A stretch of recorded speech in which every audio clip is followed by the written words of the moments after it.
जैसे हम आगे ये देख सकते हैं भक्ति रस, और भक्ति रस का स्थायी भाव है ईश्वर विषयक प्रेम। ये ईश्वर विषयक प्रेम में हम कैसे ये ईश्वर की भक्ति में लीन हो जाते हैं, तल्लीन हो जाते हैं, जैसे हम कहते हैं ना रत हो जाते हैं।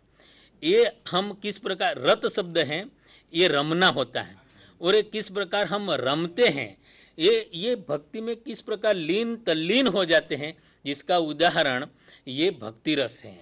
और ये हम देखते हैं कि भक्ति के भजनों को सुनकर ये दृश्य में जो लोग हैं ये नाचते हैं, ये मशगूल हैं, तल्लीन हैं।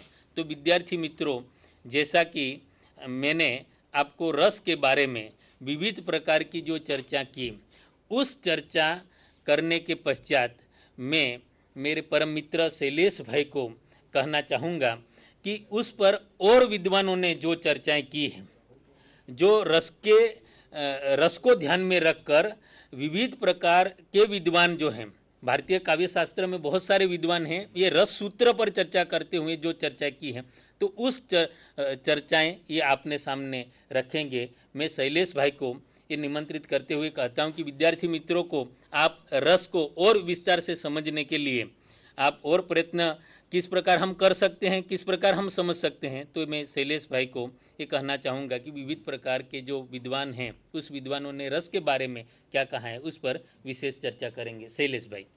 नमस्कार दर्शक मित्रों एवं विद्यार्थी मित्रों, मेरे साथ पधारे हुए डॉक्टर बीके कलास्वा साहब ने रस के बारे में अत्यंत विस्तृत रूप से चर्चा की है। समय सीमा का पालन करते हुए आगे की कड़ी की बात मैं करना चाहूँगा। रस के बारे में अभी अभी यहाँ जो बताया गया, रस के प्रकार दिखाए गए, सर ने चित्र के साथ आपके सामने प्रस्तुत किया।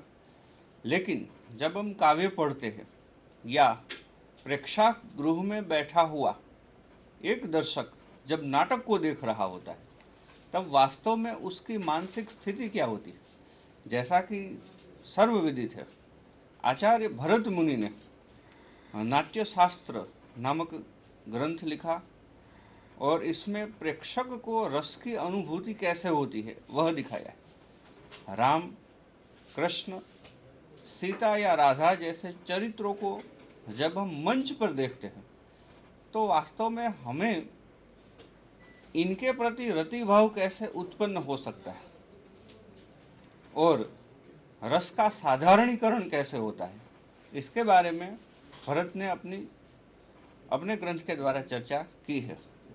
जगन्नाथ और आचार्य मम्मट, इन्होंने ऐसे कुल 11 विद्वानों का अपने ग्रंथ में उल्लेख किया है। यहाँ पर हम इनमें से केवल 4 आचार्यों के मतों की चर्चा करेंगे। आचार्य भरत के सूत्र की चर्चा सबसे पहले की है लोलट ने।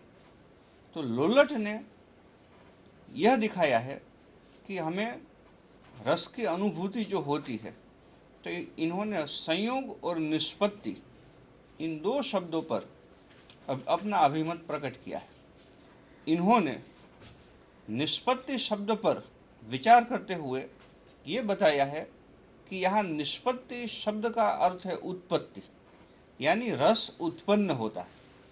और इन्होंने अनुकार्य यानी मूल रामादि कृष्णादि जैसे पात्रों में रस की स्थिति दिखाई है। और उस रस की स्थिति को जब कोई नट अर्थात अभिनेता मंच पर प्रस्तुत करता है और जब सामाजिक एक सहृदय व्यक्ति, एक प्रेक्षक उसको देखता है, तब उसे रस की अनुभूति होती है। वैसे आचार्य लोलट के मत को संपूर्ण स्वीकृति नहीं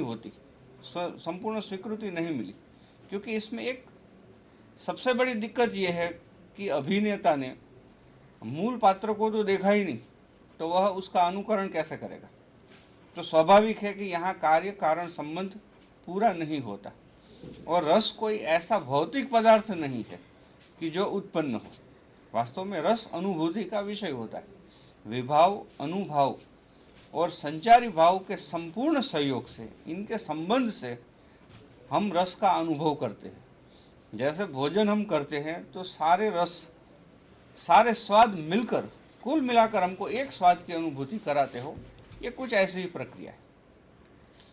दूसरे आचार्य है आचार्य शंकुक। इन्होंने निष्पत्ति का अर्थ अनुमिति ऐसा लगाया है। तो इन्होंने कहा है कि हमें वास्तव में रस का अनुमान होता है कि मंच पर हम राम को देखते हैं, वास्तव में हम जानते हैं कि वो राम तो है ही नहीं, कोई किरदार निभा रहा है, तो हम अनुमान कर लेते हैं कि वो राम है। अब इसमें भी कुछ समस्या है, क्योंकि रस का हम अनुमान नहीं करते। जैसे कहा गया है चित्र तुरग न्याय। चित्र तुरग न्याय का अर्थ क्या होता है कि जैसे हम चित्र में किसी घोड़े को देखते हैं, हम जानते हैं कि वो घोड़ा नहीं है, घोड़े का चित्र है, फिर भी हम मान लेते हैं कि हाँ ये घोड़ा है। तो इसको भी हम पूर्ण रूप से स्वीकार नहीं कर सकते। तीसरे जो आचार्य रहे वो रहे भट्ट नायक। भट्ट नायक के मत को हम कुछ हद तक स्वीकृत कर सकते हैं कि भट्ट नायक पहले व्यक्ति रहे जिन्होंने हमें भुक्ति की बात कही, यानी हमें वास्तव में रस का भोग होता है,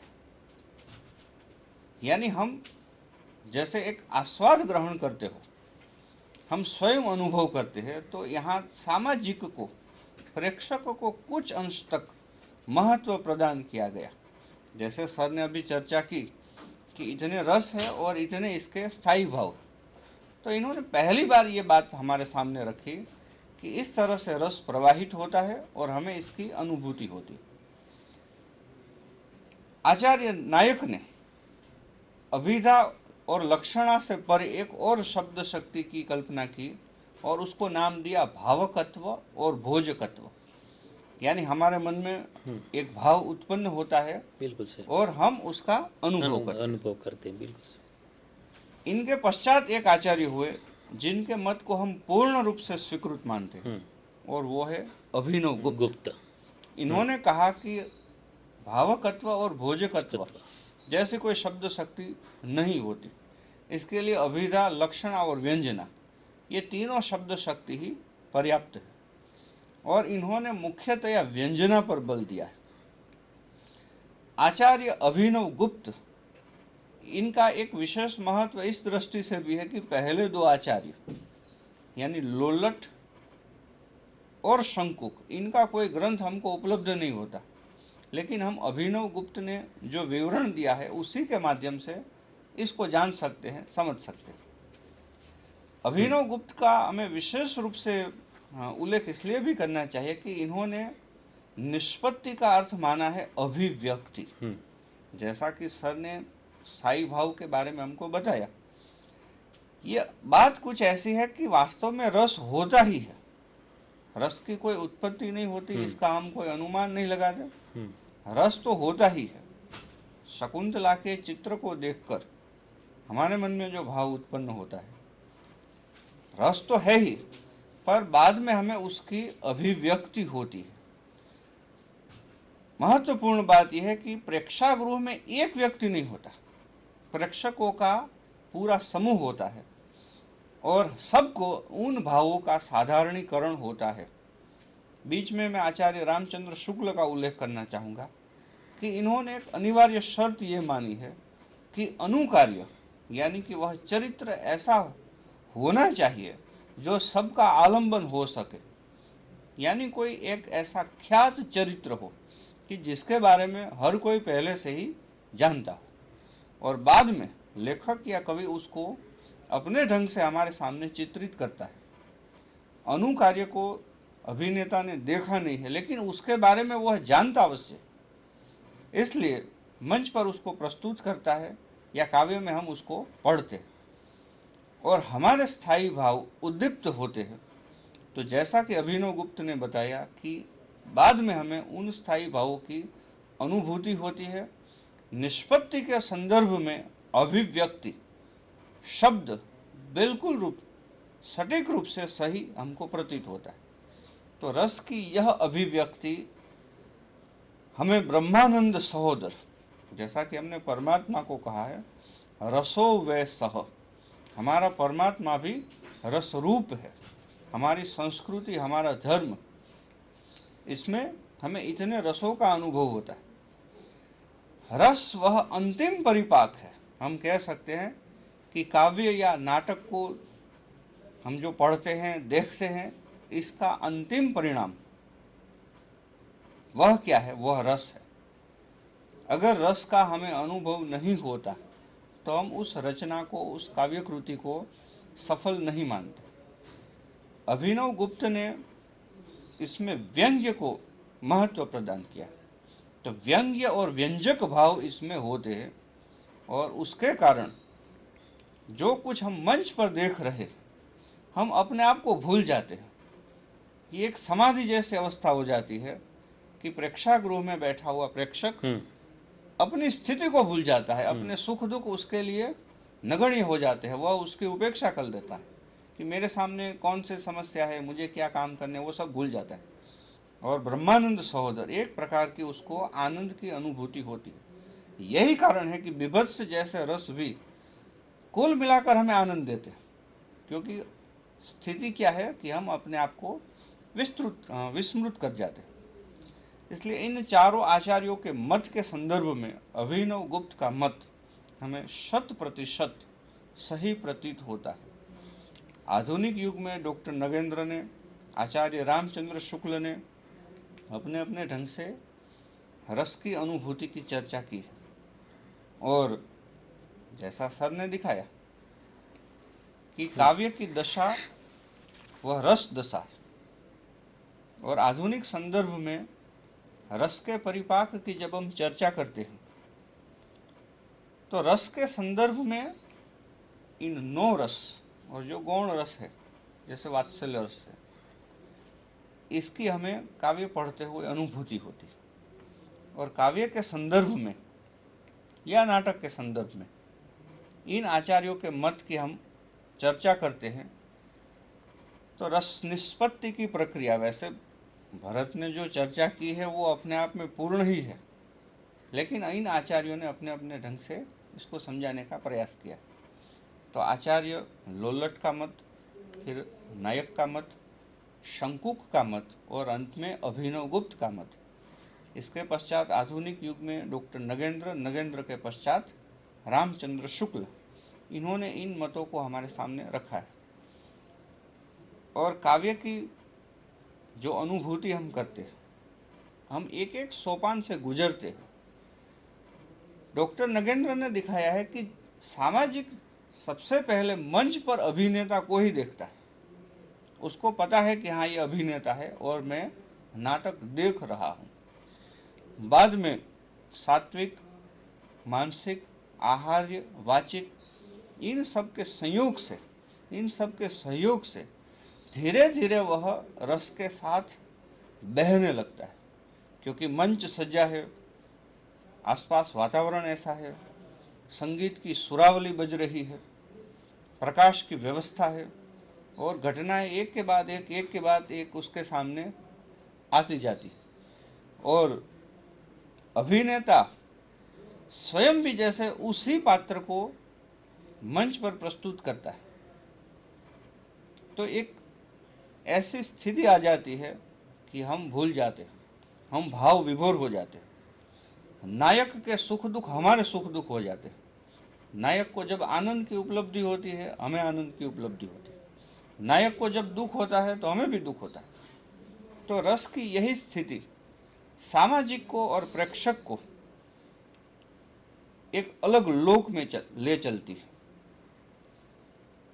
अभिनव गुप्त के इस धारणा से, इस अभिमत से एक बात और स्पष्ट हो जाती है कि इन्होंने सबसे अधिक सामाजिक यानी कि सहृदय व्यक्ति को महत्वपूर्ण माना है। यानी अभिनव गुप्त अपेक्षा रखते हैं कि एक सहृदय व्यक्ति नाटक को देखे और उसको व्यवस्थित रूप से समझे। अगर उसके पास इसके संदर्भ में ज्ञान नहीं है तो उसे रस की अनुभूति नहीं हो सकती। तो सामाजिक यानी हम सब, हमारे ऊपर भी एक दायित्व आ जाता है कि हम इस ज्ञान को प्राप्त करें, इसको आत्मसात करें और फिर हम संपूर्ण रूप से इसका आनंद उठा सकते हैं। सर ने जो बात आपके सामने रखी, मैंने उसको पूरक रूप से जो एक दो बातें इच्छा थी मेरी आपके सामने रखने का प्रयास किया है। कुल मिलाकर संपूर्ण प्रक्रिया से हमें अंतिम परिणाम के रूप में रस की उपलब्धि होती है और ये सामाजिक का दायित्व होता है और उसकी एक परिपक्व अवस्था होती है जिसके कारण वह इन स्थितियों का अनुभव करता है और हमारे सामने एक विशेष प्रयोजन के साथ काव्य की संपूर्ण सिद्धि, संपूर्ण सफलता आ जाती है। धन्यवाद। बस तो विद्यार्थी मित्रों, रस के बारे में हमने विस्तार से चर्चा की। ये रस संप्रदाय, ये आचार्य भरत मुनि का ये काव्य शास्त्र में किस प्रकार निरूपित हुआ है, हम विस्तृत रूप से भी चर्चा कर सकते हैं। तो आपका भी हम ये धन्यवाद महसूस करते हुए अपनी बात समाप्त करते हैं। नमस्कार। नमस्कार।